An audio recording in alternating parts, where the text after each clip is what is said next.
Number one అంటారు. అసలైన number one Guru Kashi university.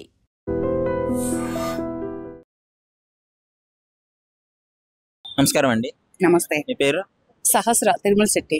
సహస్ర గారు, సామర్లకోటలో ఒక ఇన్సిడెంట్ జరిగింది తెలుసా? పాపం తల్లిని అలాగే ఇద్దరు పిల్లల్ని అతి కిరాతకంగా చంపాడు ఎఫ్ఐఆర్ పెట్టుకున్న ఒక వ్యక్తి. అంత అవసరం ఏముంది? చంపాల్సిన అవసరం ఏముంది? నీతో ఎఫ్ఐఆర్ ఉంటే నువ్వు ఆమె వరకే చంపు. ఆమె పిల్లల్ని చంపడానికి నీకు ఏ రైట్స్ ఉన్నాయి? నీకు ఏ అధికారం ఉంది? ఇంకా భర్త అదృష్టవంతుడు, వాడింట్లో లేనట్టున్నాడు, తప్పించుకున్నాడు. నీకు అసలు ఏ రైట్స్ ఉన్నాయి? నీతోటి ఫిజికల్ గా సంబంధం పెట్టుకున్న అమ్మాయి నీకు అన్యాయం చేస్తే, నీతోటి మాట్లాడకపోతే, అయినా వేరే వాడి పెళ్ళంతో నీకేంట్రా సంబంధం? వేరే వాడి పెళ్ళం, వేరే బిడ్డలకి తల్లి, దాంతో నీకేంట్రా సంబంధం? పెట్టుకుంటే పెట్టుకో, లేకపోతే వదిలేయి. అంతేగాని చంపుతావా? నువ్వు దానిని చంపు, లేదా నువ్వు చావు. అంతేగా మధ్యలో పిల్లలు ఏం చేశారా? పిల్లలు ఏం చేశారనేసి పిల్లల్ని నువ్వు చంపావు. పిల్లల్ని చంపే రైట్స్ నీకు ఎక్కడవి? అంటే చిన్నమ్మాయిని తొక్కితే పక్కటేమో కిరిగింది, పెద్దమ్మాయి తలకాయ మొత్తం నుజ్జు చేశాడు తల పగలు కొట్టి సుత్తితో. ఇంత కిరాతకంగా ఈ మధ్యకాలంలో అసలు ఎలా తయారవుతారు? అసలు ఇంత కిరాతకంగా చంపడానికి నీకు చేతులు ఎలా వచ్చాయి? నీకు మనసు ఎలా వచ్చింది? అందుకనే మిమ్మల్ని ఒక్కొక్కరికి కాళ్ళు చెయ్యి తీసి రోడ్డు మీద వేయాలి, ఇటువంటి చట్టాలు రావాలి, ఇటువంటి న్యాయాలు రావాలి అని నేను పోరాడుతున్నాను.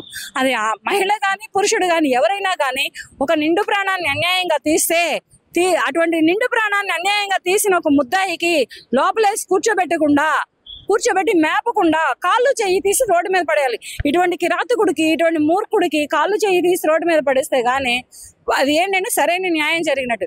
పసిపిల్లల్ని చంపడం ఏంట్రా? ఆడపిల్లలు రా, అందుట్లో అమ్మలు అవుతారు రా వాళ్ళు. రేపటి రోజున ఒక దేశానికి ఒక పౌరులను ఇస్తారు రా ఆ మహిళలు. అటువంటి మహిళలను చంపడానికి నీకు చేతులు ఎలా వచ్చినాయి? మనసు ఎలా ఒప్పింది? ఇంత కసాయితనంగా ఎందుకు మారావు నువ్వు? రేపు నిన్ను లోపలేసి తోముతారుగా. తోముతాను అసలు ఆల్రెడీ తోమడం మొదలు పెట్టే ఉంటారు. ఇన్సిడెంట్లు జరిగినా కానీ ఎందుకు వీళ్ళు అసలు భయపడట్లేదు? ఎక్కడ చూసినా ఈ ఎఫ్ఐఆర్ కోసం మర్డర్ చేసుకోవడము, ఇల్లీగల్ ఇన్సిడెంట్లే జరుగుతున్నాయి. ఏం లేదు, చొక్కా వేసుకున్నంత ఈజీగా స్టేషన్కి వెళ్ళి బయటకు వస్తున్నారు. ఇప్పుడు ఒక సినిమా షూటింగ్ లో చొక్కా ఎట్ట మారుస్తాడు కదా హీరో, అట్ట మారుస్తారు కదా క్యారెక్టర్ ఆర్టిస్టులు, అట్లాగే చొక్కా వేసుకున్నంత ఈజీగా పోలీస్ స్టేషన్కి వెళ్ళి వస్తున్నాడు. అక్కడ సరైన న్యాయాలు లేవు, సరైన చట్టాలు లేవు. దాని మీద ఏంటంటే వీళ్ళకి వెళ్ళి రావడం ఈజీ అయిపోయింది. లేకపోతే బెయిల్ మీద రావచ్చు, లేకపోతే ఒక ఏదో ఒకటి డబ్బు ఇచ్చి రావచ్చు అని ఒక ఉద్దేశాలతో వీళ్ళు ఇటువంటి అరాచకాలకి, ఇటువంటి దారుణాలకి తెగబడుతున్నారు. శుభ్రంగా నీ బ్రతుకు నువ్వు ఎక్కడ బ్రతికినా బ్రతికేవాడు. నీకు లేరా పెళ్ళాం పిల్లలు? సరే పెళ్లి కాకపోతే ఒక మంచి అమ్మాయిని చూసి పెళ్లి చేసుకో. ఈ పిల్లల తల్లితోటి నీకెందుకు? ఈ పిల్లల తల్లి నీతోటి ఎంతకాలం అని ఉంటుంది అనుకుంటున్నావు?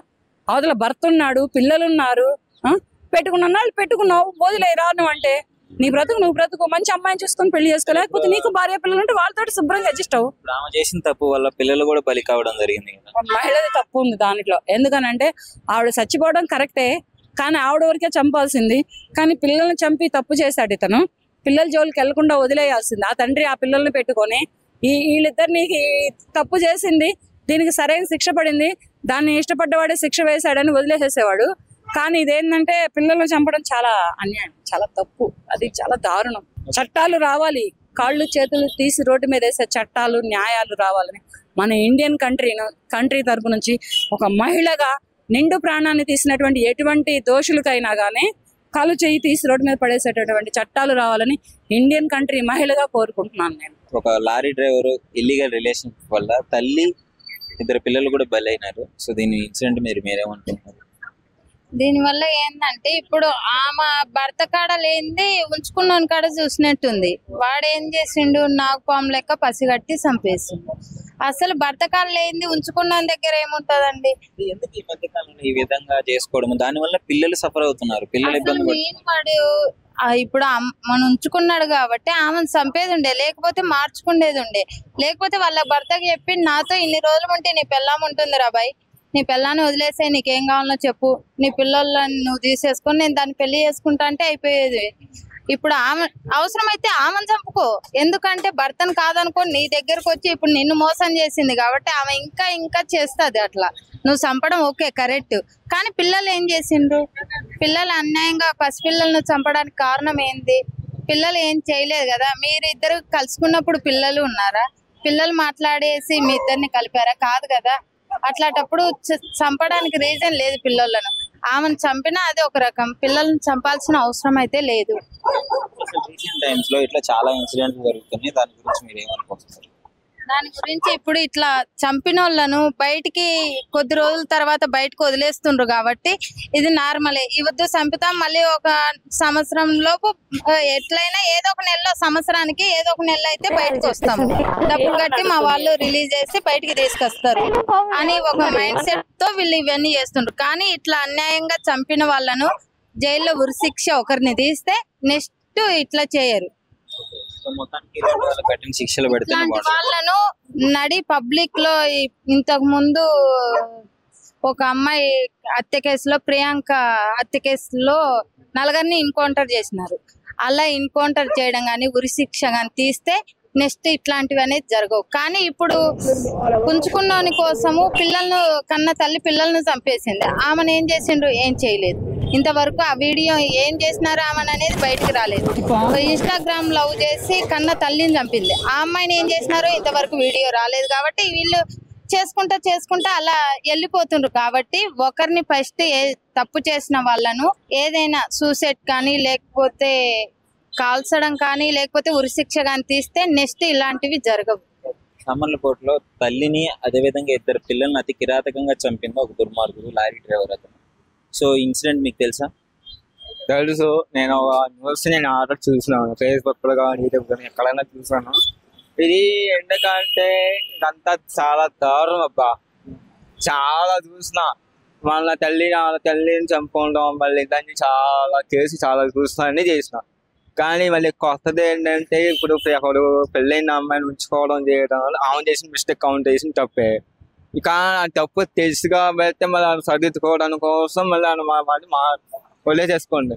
వీడికి ఎందుకు ఒకసారి తెలిసిపోయిన ఈ అమ్మాయి కాకపోతే ఇంకో అమ్మాయి వస్తుంది కదా, ఎందుకు అమ్మాయికి వెళ్ళి పిల్లల్ని చంపుకోవాలి అని చేయడం ఎందుకు?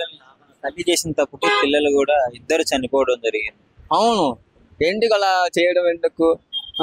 చాలా దారుణం అబ్బాయి. చాలా ఎందుకంటే తెచ్చేసిన ఎక్కువగా అమ్మాయిలుగా చెప్తున్నా, అమ్మాయిలుగా అబ్బాయినా కానీ నువ్వు జాగ్రత్తగా ఉండాలి, ఈ విషయంలో మాత్రం జాగ్రత్తగా ఉండాలి. ఎందుకంటే ఇప్పుడు నమ్మటానికి వీజ్ లేదు. ఎక్కడైనా సరే ఆంధ్ర కానీ తెలంగాణ ఎక్కడైనా నమ్మటానికి లేదు. మగవాళ్ళైనా ఆడవాళ్ళైనా నమ్మటానికి లేదు. ఇప్పుడు పెళ్లి చేసుకోవడానికి కూడా ఎక్కువ దానం లేదు. ఇప్పుడు పెళ్లి చేసుకున్నా కూడా భయం వేస్తుంది, పెళ్లి చేసుకోకపోయినా భయం వేస్తుంది. అట్లా సిచ్యువేషన్ లో ఉంది ఇప్పుడు. అయ్యిందో ఎందుకు ఎలా దారుణం చెప్పగలం సార్?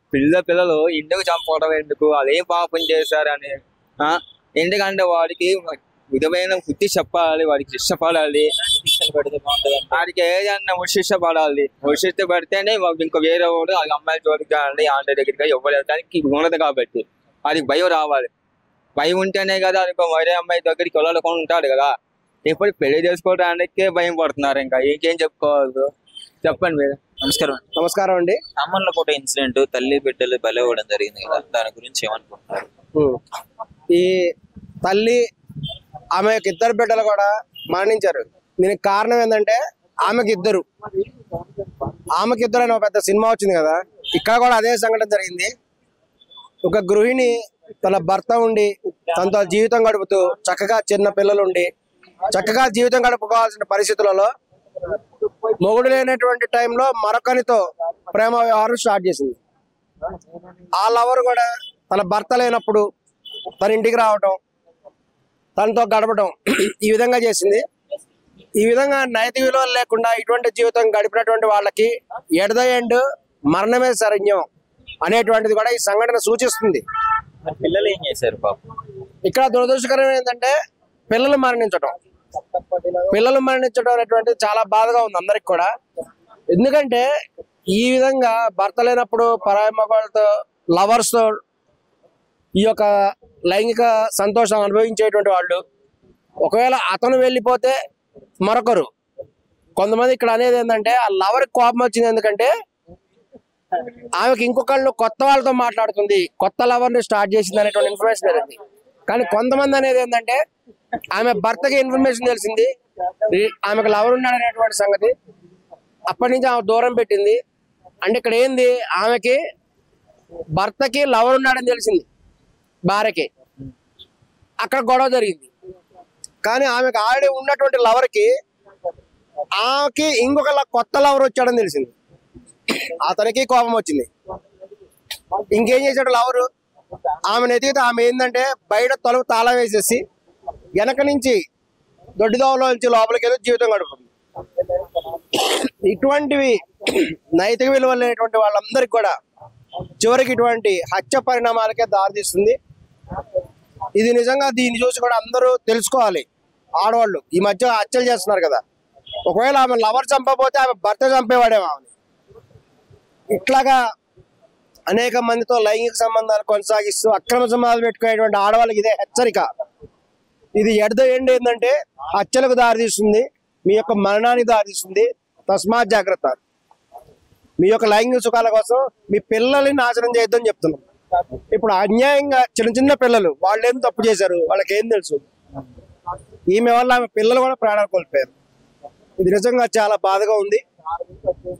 నైతికంగా చూస్తే అటువంటి ఆడవాళ్ళు చచ్చిపోవడం మంచిది. అటువంటి ఆడవాళ్ళు బతుకుంటే కొత్త లవరు, ఆ లవర్ అయిపోయిన తర్వాత ఇంకొక లవరు, ఇట్లా ఆమెకు 10 మంది ఇలా తయారవుతారు చివరికి. మొత్తానికి ఇలాంటి వాళ్ళకి కఠిన శిక్షలు చట్టపరంగా పడితేనే ఇంకా చేసే వాళ్ళకి బాగుంటుంది అంటున్నారు. చట్టపరంగా పడవు, చట్టపరంగా ఆమెకి ఎటువంటి శిక్ష పడదు. ఇప్పుడు సుప్రీంకోర్టు తీర్పు ఉంది కదా, ఎవరికి ఇష్టం వచ్చిన వాళ్ళు జీవించవచ్చు, సహజీవనం అనేది తప్పు కాదు. ఈ మధ్య సుప్రీంకోర్టు కూడా ఒక తీర్పు వచ్చింది. జీవనం తప్పు కాదు, కానీ ఒక భర్త ఉంచుకొని ఇల్లీగల్ రిలేషన్షిప్ తప్పే కదా. అది కూడా వచ్చింది తీర్పు. ఒక భర్త ఉండి ఇటువంటి ఆడామే తనకి ఇష్టపడినటువంటి మగవాడితో కూడా లైంగిక ఎంజాయ్ చేయొచ్చు అని కూడా సుప్రీంకోర్టు తీర్పు ఇచ్చింది ఈ మధ్యన.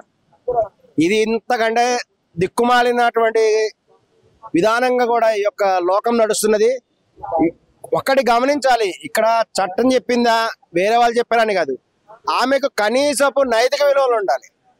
భర్త ఉండి పిల్లలు ఉన్నప్పుడు తన వాళ్ళతో జీవితం గడపాలి. కానీ ఇట్లా తన యొక్క కోరికల కోసము డబ్బు వ్యామోహంతోటో ఇతర వ్యామోహాలతోటో వేరే లవర్ని పెట్టుకొని, ఆ లవర్ అయిపోతే ఇంకొక లవర్ని పెట్టుకొని, ఇంతమంది లవర్స్ కనుకుంటే మీ యొక్క జీవితము సంపూర్ణమవదు, అసంపూర్ణంగానే మీరు చచ్చిపోవాల్సి వచ్చింది అనేటువంటిది ఈ యొక్క చెడు నడతగల ఉండేటువంటి మహిళలకు ఇదొక హెచ్చరిక. తస్మాత్ జాగ్రత్త. నిజంగా ప్రస్తుతం ఉన్నటువంటి సమాజం దేనికి ప్రయారిటీ ఇస్తుంది? ఆర్థిక సంబంధాల చుట్టూ మాత్రమే తిరుగుతుంది. మళ్ళీ ఎన్నికలంగానే చాలా విరక్తి కలుగుతాం. మంచి అనిపిస్తుంది కదా, లేడీస్ కూడా ఛాలెంజింగ్ జాబ్స్ చేసినప్పుడు చాలా బాగుంటది. ట్రాఫిక్ అసిస్టెంట్స్ గా నియమించిన ట్రాన్స్జెండర్స్ అందరితో సాల్యూట్ చేయించుకుంటున్నారు. ఫుడ్ డెలివరీ ఇవ్వటానికి వెళ్ళినటువంటి డెలివరీ బాయ్ అనిల్ పై కళ్ళ ముందు పెళ్ళండి